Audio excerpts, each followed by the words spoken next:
Le ministre de la Défense, Lloyd Austin, a pris plusieurs jours avant de notifier son hospitalisation à la Maison-Blanche et au Congrès. Les critiques ont fusé, Donald Trump estimant notamment qu'il devrait être renvoyé immédiatement pour conduite professionnelle inappropriée. Tentative de dissimulation ou cafouillage.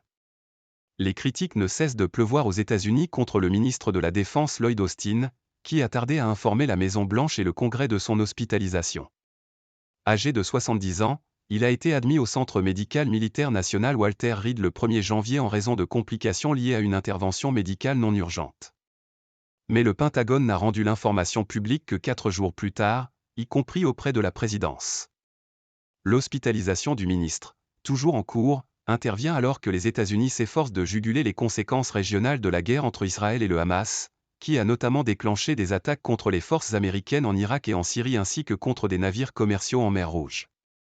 Avec un Moyen-Orient en ébullition, le fait d'avoir le ministre de la Défense à l'hôpital pendant 4 jours sans que le président Biden ne le sache est choquant, a déploré Jan Bremer, président de l'Eurasia Group, cabinet d'analyse spécialisé dans les risques politiques.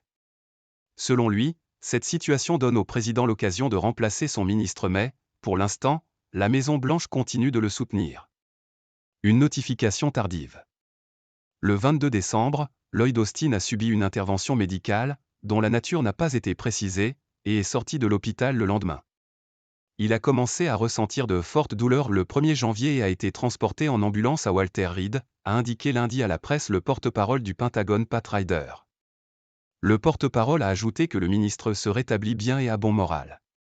Il n'est plus dans l'unité de soins intensifs et s'est entretenu lundi avec la ministre adjointe à la Défense Kathleen Hicks et le conseiller à la Sécurité nationale, Jake Sullivan, au cours d'appels téléphoniques distincts. Nous n'avons pas encore de date précise pour sa sortie de l'hôpital, a toutefois précisé Pat Ryder. Le 2 janvier, certains pouvoirs ont été transférés à son adjointe Kathleen Hicks mais elle n'a, elle-même, été informée de cette hospitalisation que 2 jours plus tard, a ajouté le porte-parole. Même le conseiller à la Sécurité nationale des États-Unis, Jake Sullivan, n'a été informé que le 4 janvier, tandis que le puissant Congrès l'a été le 5, le jour de l'annonce publique faite par le Pentagone. Le chef de cabinet de Lloyd Austin a pris du retard dans la procédure de notification à cause d'une grippe, a expliqué Pat Ryder aux journalistes. Nous sommes en train d'examiner comment nous pouvons améliorer ces procédures de notification. De son côté, le porte-parole a confié avoir été lui-même informé de l'hospitalisation du ministre le 2 janvier, mais qu'il s'était abstenu de divulguer la moindre information avant d'en savoir plus. Des appels à la démission de Lloyd Austin. Probable rival républicain de Joe Biden à la présidentielle de novembre, Donald Trump a estimé que Lloyd Austin devrait être renvoyé immédiatement pour conduite professionnelle inappropriée et manquement à ses devoirs. Mêmes accusations au Congrès, il est choquant et absolument inacceptable que le ministère de la Défense ait attendu plusieurs jours pour informer le président, le Conseil national de sécurité et le peuple américain, a fustigé Elise Stefanik, élue républicaine à la Chambre des représentants. Dans un communiqué, elle a appelé à la démission immédiate du ministre.